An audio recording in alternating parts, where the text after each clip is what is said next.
एक छोटीशी संकल्पना आहे इन्फिनिटिव्ह नावाची, ती तुम्हाला माहित असली पाहिजे. 10वीला इन्फिनिटिव्ह वर 1 किंवा 2 मार्काचा प्रश्न येतो. संकल्पना खूप सोपी आहे. इन्फिनिटिव्ह म्हणजे काय समजून घ्यायचंय. आणि इन्फिनिटिव्ह हे संबंधित आहे क्रियापदासोबत. कोणासोबत? क्रियापदासोबत. म्हणजे काय संबंध असणार आहे? वाक्यात जेव्हा वर्ड आहे किंवा क्रियावाचक शब्द आहे, परंतु तो क्रियावाचक शब्द वाक्यामध्ये क्रिया न दर्शवता, म्हणजे क्रियापद हे वाक्यामध्ये क्रिया न दर्शवता वाक्याचा अर्थ पूर्ण कळतो, परंतु क्रियापद हे कशाचं काम करते? नामाचं काम करते. तेव्हा त्याला आपल्याला काय म्हणायचं? इन्फिनिटिव्ह असं म्हणायचं. जेव्हा वाक्यातला क्रियावाचक शब्द हे क्रियापदाचं काम न करता नामाचं काम करतो, त्या टायमाला बेटा आपण त्याला काय म्हणणार आहे? झोपल्या का पडीत नाही त्या टायमाला आपल्याला काय म्हणायचं?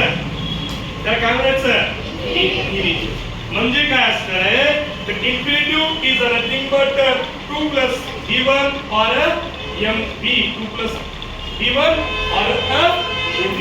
म्हणजे इन्फिनिटिव्ह हे दुसरं तिसरं काही नाही, अशी रचना आहे की ज्याच्यामध्ये 2 + v1 किंवा mv असलं पाहिजे. v1 म्हणजे काय?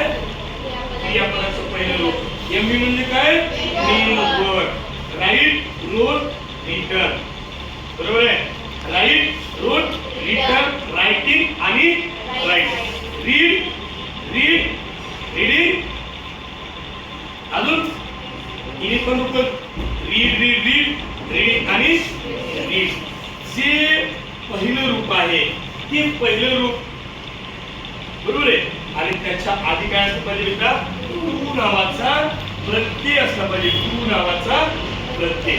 सोपी गोष्टी कडे तुम्हाला एखादा क्रियावाचक शब्द नामाचं काम करायला का नाही हे जरी समजलं नाही तरी चालेल, पण जर कुठे तुम्हाला मूळ क्रियापदाच्या रूपाच्या आधी टू नावाचा शब्द TO2 TOO नाही TO2 नावाचा शब्द जर लागलेला दिसला असेल तर ते काय असणार आहे?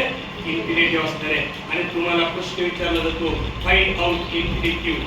10वीला विचारला जातो इकडे किंवा इन्फिनिटिव्ह शोधा किंवा इन्फिनिटिव्ह लिहा. काय करावं लागणार आहे? आगाशे इन्फिनिटिव्ह म्हणजे क्रियापदाच्या आधी काय लावायचं बेटा?